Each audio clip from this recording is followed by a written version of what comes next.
Hi, I'm Ali, salon director at the Head Gardener Hair Salon in Inverness, and I'm delighted to be sponsoring this brilliant new podcast called Lump. It's honest, raw, challenging, funny, and very, very sweary. But let's face it, cancer is a bit bloody sweary. One last thing, make sure you rate, like, and share Lump wherever you get your podcasts. Thanks a million, and over to Pennie.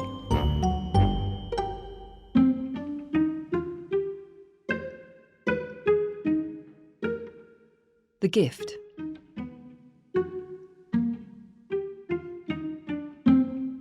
When you get handed a cancer diagnosis, with it, there comes a gift.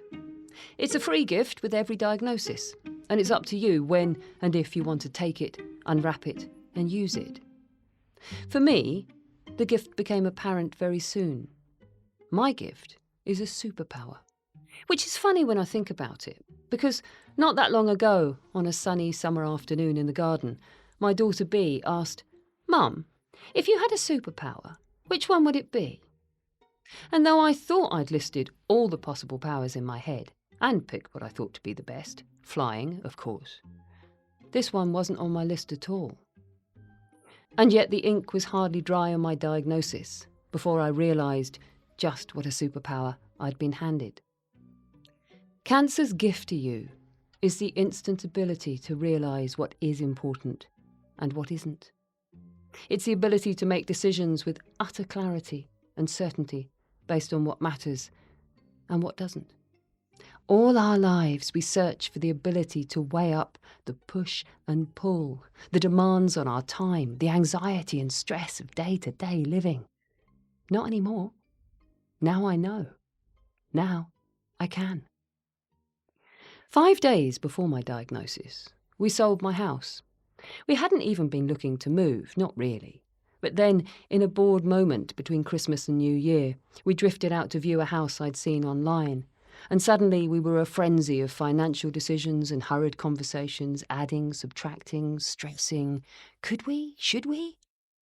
We took a collective breath and made an offer on this, our dream place. And to our astonishment, it was accepted. And so started the next whirlwind of decluttering and sorting and photographing and, as it turned out, instantly selling my place. Job done.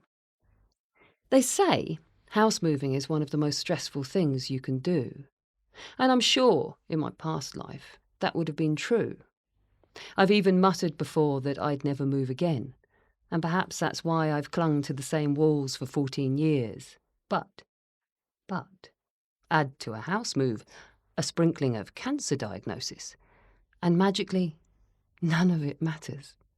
None of it has raised even a bead of sweat on my brow.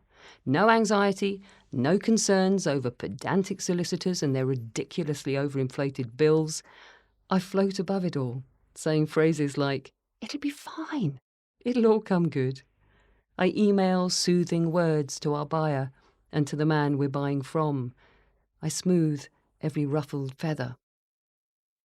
With cancer, you not only have the instant ability to recognise what matters and what doesn't, but those things which do matter feel sharper and shinier. The dial is turned up on everything around you. The world is more beautiful, your partner more loving, your every waking moment just more precious. I've stopped whining about making the packed lunches, because I'm making them out of sheer love.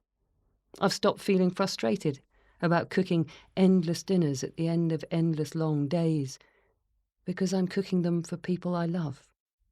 I can sense the edge being smoothed off my words when I ask Bea to do something for the 4th time in a row, because I'm talking to my beautiful, amazing daughter, and I don't really care anymore that she hasn't done her piano practice or has left a dirty cup.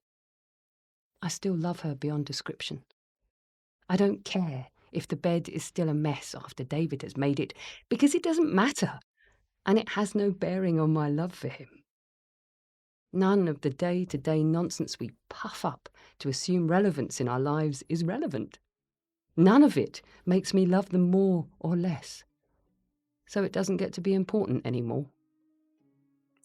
So the paradox is that while I'm utterly broken-hearted and heavy with dread that I'm carrying this cancer in my breast, my movements through this world feel lighter, freer, less troubled. So that is cancer's gift to me. And if I can use that gift to live every day better, happier, more grateful for what I have and who I have in my life than before, then maybe, if I have fewer days left to live, there will be days where I live more than I ever have in the past.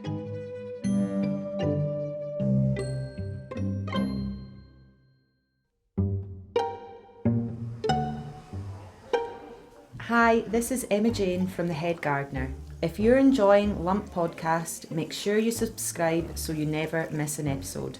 And don't forget to leave a review wherever you get your podcasts and share it with everyone you know. Let's face it, cancer affects everyone around us in one way or another. We hope you're enjoying listening to Lump as much as we all are. So next time you're in the salon, tell us how much you're loving Lump Podcast and we'll give you a free gift. Coming up in the next episode, I have cancer. It doesn't matter how many times I've silently mouthed those words this past week. They still feel awkward and hard-edged. Lump is written and presented by Pennie Latin-Stuart and produced by Adventurous Audio.